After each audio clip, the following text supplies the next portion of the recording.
ئەو فەرمانبەرانی تورکیا کە دوای کودەتاکەی هاوینی ڕابردوو لە کارەکانیان دوورخراونەتەوە و داوای مافی پەنابەرێتیان لە ئەڵمانیا کردووە تا دەتژمارەیان زیاتر دەبێت.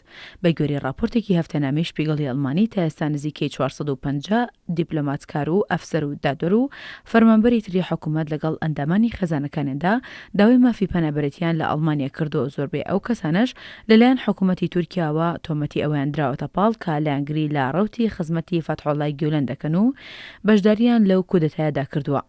بەشێکیشیان ئەو سەربازانن کە پێشتر لە ڕێکخراوی پەیمانی باکووری ئەتڵەسی ناتۆدا خزمەتیان کردووە. پاشکۆی سەربازی باڵۆزخانەی تورکیاش لە یەکێک لە وڵاتە ئەفریقیەکان لەناو ئەو کەسانەدایە کە داوای مافی پەنابەرێتیان لە ئەڵمانیا کردووە.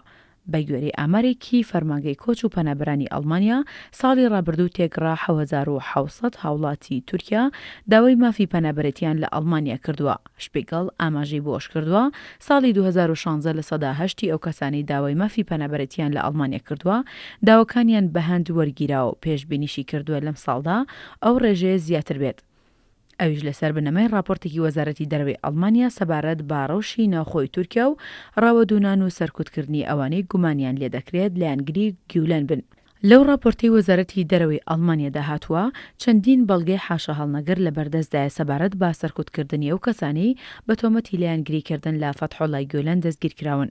حکوومەتەکەی ڕەجەب تاییب ئەردۆغان ئۆباڵی ئەو کودەتایە دەخاتە ئەستۆی فەتحوڵای گیولەن، بەڵام بە گوتەی برۆنۆ کال بەڕێوەبەری دەستگای هەواڵگری ئەڵمانیا هێشتا و پرسێک لای نەبووتەوە. بەڕێوەبەری دەستگای هەواڵگری ئەڵمانیا باش پێگەڵی وتووە تورکیا هەوڵی زۆری داوە قەناعەت بە ئێمە بکات کە گیولەن لە پشت ئەو کودەتایەوە بووە، بەڵام تا ئێستا نەیتوانیوە قەناعەتمان پێ بکات.